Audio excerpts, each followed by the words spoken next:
Welcome to my show, simply entitled Women Influencers, where you will find inspirational stories of successful women in male-dominated industries.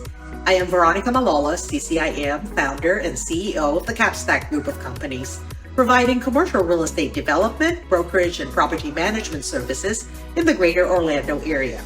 My next guest is Mia-Belle Berrios, girls wrestling head coach at Tohopekaliga High School in Kissimmee, Florida. Mia is such an incredibly inspirational young woman. Please don't forget to hit that thumbs up button and subscribe below. I welcome your comments and please share with someone who can benefit from this podcast. Well, hello, Mia. How are you today? Hi, Veronica. I'm doing well. Thank you so much. Oh, I'm so excited to have you because you are something special for this podcast. So if you don't mind, I'm just going to dive right in. Yes, So let's do it. I'm very curious about your story, how you grew up in your environment and how you got to where you are today. So tell us, Mia. Sure, absolutely. So I was born in Puerto Rico with my mom, and I have a very close Irish twin sister of mine. We moved to the United States fairly young, where we met my incredible stepdad. Our bonding thing was watching Ultimate Fighter Championship Wow. growing up, like in a kind of elementary school. And so one day I was in middle school and I saw an advertisement on like one of the televisions they had in the classrooms, advertising a wrestling practice or tryouts. I'm not sure there's really tryouts for wrestling, so wrestling practice. And because I've been watching Ultimate Fighter Championship and they do some wrestling moves there, I don't know, I thought maybe I would try it. And I did, and I absolutely fell in love with the sport. I fell in love with every part of the sport, and I wasn't able to let go. I wrestled all of middle school into high school. I even got a wrestling scholarship, an academic scholarship to wrestle at the University of the Cumberlands in Kentucky, which was awesome. And then sometime after that, I ended up coming back to wrestling. I would say maybe I actually never really left wrestling. I came back into it in a different way, no longer an athlete, but as a coach. And I coached for the high school that I went to actually for several years, and then recently started head coaching for the girls team at our local high school, Toho High School. And I've been there for going on 3 years now. Wow, that's pretty amazing how the influence, or not necessarily the influence, but the experience of having to watch with your stepdad, it just really shaped the way that you saw wrestling and absolutely fell in love with it. What is it that you fell in love with most specifically about wrestling? Yeah, I think it's just there's so many things to learn about wrestling, which is really incredible. I also had some kind of innate talent of wrestling. And so part of it was winning and feeling really good about that in such a different capacity than any other sort of competition or even like academic activity that I may have been involved in. But also, I think more importantly was the like friendships that I was able to create. It's such an experience, and to be able to go along with a group of mostly guys because it's a male dominated sport. I'm sure we'll talk about that.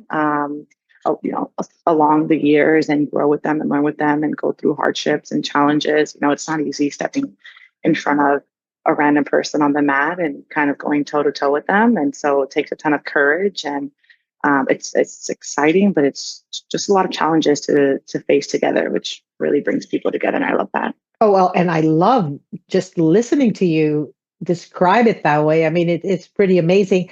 Talk me through about the experience of winning the state championship. Oh, yeah, it's incredible. So I won the state championship 3 times in high school, actually. Wow. And even now, almost 15 years, more 50 some years later, I still tear up thinking about like my finals matches. It was just such an incredible feeling. I won it as a freshman originally, which I had absolutely no aspirations to even do that. I woke up that morning just nervous, but praying for really good outcomes. Somehow I made it to the finals, and I remember just praying so hard that I would win, and my coach just feeling so confident in me. And it was just the most incredible feeling in the world. And then the last two times that I won it, I was really nervous for some reason. I think even when I started realizing I'm actually pretty good at this sport, I felt like there was just so many people watching me, and there was so much, like people depending on me and looking up to me. And I didn't want to let anyone down. I didn't want to let myself down. And my coach really helped me to realize that like all of that pressure that I'm putting on myself is inside my head and doesn't really exist, and everyone's going to be proud of me no matter what. So I was able to just focus on like what I know how to do best, wrestle. So it was great. It's just one of the best feelings of my life. Well, and isn't it amazing how one really needs to have that support system? So, talk to me a little Absolutely. bit about your support system then and now. Yeah, absolutely. Actually, it's really interesting that my high school coach, Coach Daniels, he is currently one of the assistant coaches for the program that I coach at. So we've always been really close. He's always been like a second father, a role model to me. He's a life mentor for me. I've written college application essays about him and gotten really great scholarships out of it. He really embodies a like wise and patient man. And he is also a very God-fearing man. And so he's helped me bring myself closer to God in my journey the last, many years that I've known him. And he's always been there for me. I think he's really shown me how an adult figure in your life that's not family, that's not a friend, can love you unconditionally and support you unconditionally. So that's been incredible. And I think also, like I said earlier, the team that I have, including your son that I wrestled with, who's also one of my assistant coaches on the program. Like we just have such a close bond, and it's through the years that transcends. It's incredible. Well, I didn't know whether you knew, but Coach Daniel's wife is one of my best friends. Oh my gosh, So she's yeah, it's a awesome. very, very small world. And She's I so great. remember she's awesome. And Coach Daniels, actually, I remember when Vincent was a freshman in high school, had asked me if Vincent would be interested in wrestling. And Vincent actually said, Yeah, absolutely not. I'm not going to wrestle.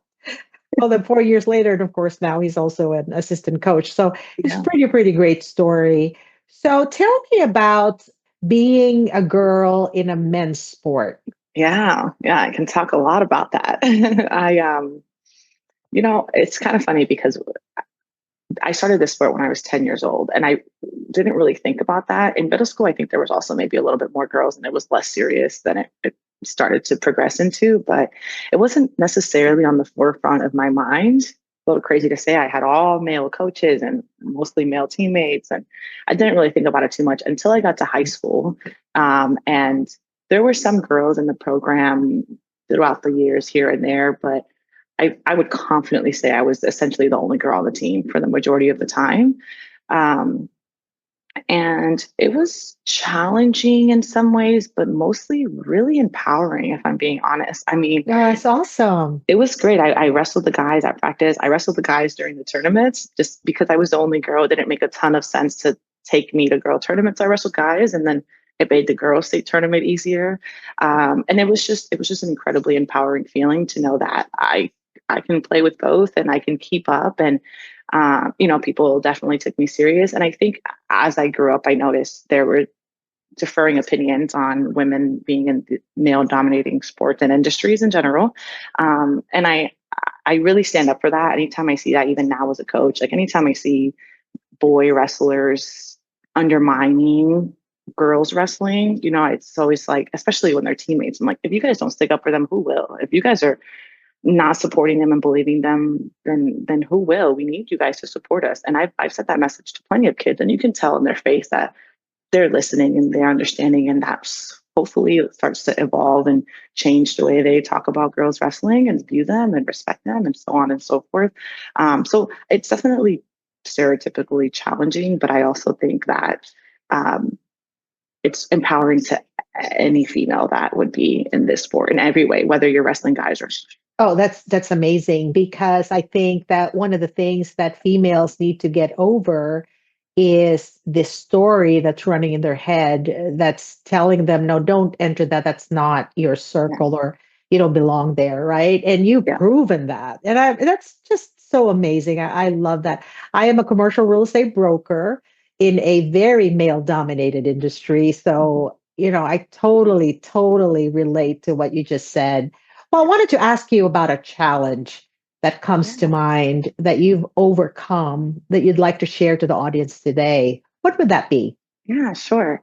So I definitely think that on the same note, maybe of being in a male dominated sports,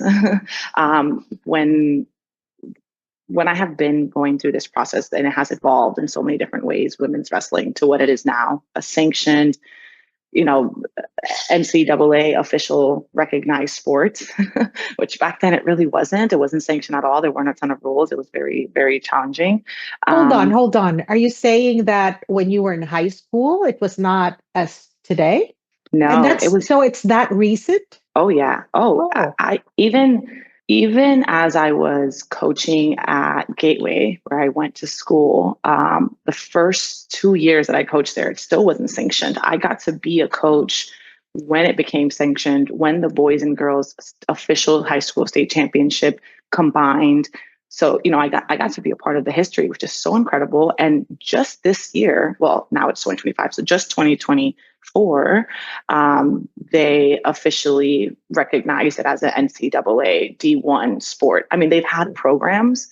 Obviously, I went to college for wrestling, but it wasn't what it is now. And now it's being seen in a level playing field to all these other sports, which is just incredible. And I think a part of it not being sanctioned was extremely challenging. There were things that um, were happening, even as silly as like if my hair would come undone during a match, it would be a point because the guys have no idea how to deal with that. Today, that's not a thing. That doesn't happen. You get your wow. time to fix your hair, right? So I think in general, just going through a sport that wasn't recognized as an official, female competing sport has many challenges. And I think I've always had this idea that I would change that as I was growing up, I would be a part of the process and part of the change. And thankfully, I didn't have to get as involved, but I got to be a part of that monumental change in Florida history, which is an incredible thing to be able to say. Wow, that's so inspirational, let me tell you. And it's a Yeah. great lead in to my next question, which really revolves around influence.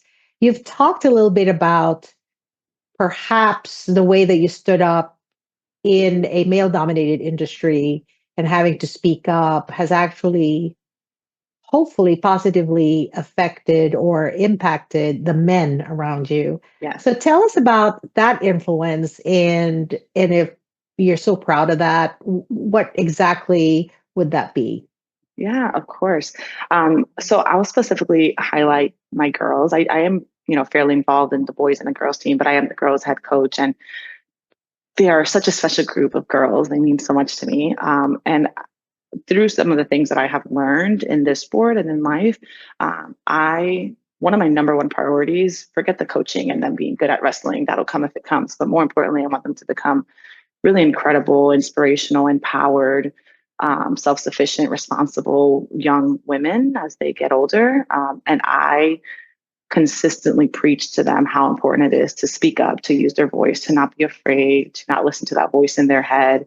And in all of that, to still be you and be emotional if you want to and be vulnerable, which is incredibly important. If you feel like crying, cry and talk about it. Don't hold it in because you feel like, you can't feel those emotions and they make you weak in this sport in front of these people. Forget that, be who you want to be, and everyone, when you learn to accept yourself, people will accept you, and you'll also stop hearing about other people and their opinions. And so I think these girls specifically, they really look up to me. They look up to Vincent so much, and they look for us for advice on just day to day. How can they be the best version of themselves? And if they have any concerns, they come to us. So for me, the influence is creating positivity in their lives and helping them figure it out. High school is it's a hard time and it's a rough age. So having a role model, I think, is incredibly important for them. And I try to, in everything I do and everything I say, show show the role model tendencies and be really intentional about how I interact with them. Oh my goodness, you're such a inspirational figure, Thank you so and much. coaches are so important in everything. Whether it be a business coach or a professional coach or a sports coach, I think you guys really do impact outcomes. And so I'm just so happy that you're on the show because you're like the Yes, thank you so perfect much. guest. I love it. I love it. Let me ask you if there was one piece of advice that you could give to our audience today, what would that be? Once you've wrestled, everything in life is easy. It's a quote by Dan Gables, who was a Hall of Fame wrestling coach and wrestler. Really, the advice can be translated into anything that you're doing in your life. Once you set your mind to it and you push through and you create these limitless boundaries that you're able to explore, then everything else in your life is going to be easy. You just have to face that challenge, ignore the voices in your head, if there are any, and learn to push forward and onward. I love that quote because the word wrestle really applies to everything that we do in Everything. life, not just the sport, but we wrestle with ourselves. We wrestle with our environment, with our careers, everything. So I absolutely love that quote. So thank you for sharing that. I think we've come to the point of our interview where I get to pass on the mic to you and you get to ask me a question. Yes. So please, Mia, go ahead. Sure. Thank you, Veronica. Yeah. So as we kind of mentioned this podcast, now that I went to high school with your son, Vincent. He's also one of my assistant coaches. By the way, the best coach in the whole entire world to coach with. It's incredible. I'm curious to understand from a mother's perspective, how has what is your sentiment and your opinion on him changing careers from an engineer to a wrestling coach and following his passions in that way? Well, I will tell you that we as parents often think too much into the future of our children. And that is what makes us imperfect, I think. But at the end of the day, seeing how he absolutely loves coaching. As a matter of fact, he tells me his favorite show is Ted Lasso. Hmm. And my husband and I actually watched that whole series, and I could absolutely see him in that Ted Lasso sort of Oh yeah. coaching career. So we are just so very happy that he's happy because at the end of the day, that's what it's all about. We have to find our purpose. And in that, sometimes it leads us in a direction that we didn't think was there, right? He wanted to be an engineer as a young child and started in aeronautical engineering and then continued on in one of the top schools of engineering and eventually graduated as mechanical engineer and also robotics engineer. Mhm. And so he worked for Amazon. And when he told me that he was going to quit his job, I really didn't know what to say. As a parent, you worry about your child. But eventually he found his way, and I can see how happy he is. As a matter of fact, let me just say how much happier he is. Yeah. And so I think that coaching is so fulfilling. I mean, I can hear it in your voice, and I see it in the the gleam in his eye when he talks about coaching. And so at the end of the day, as a parent, you just want your child to be happy.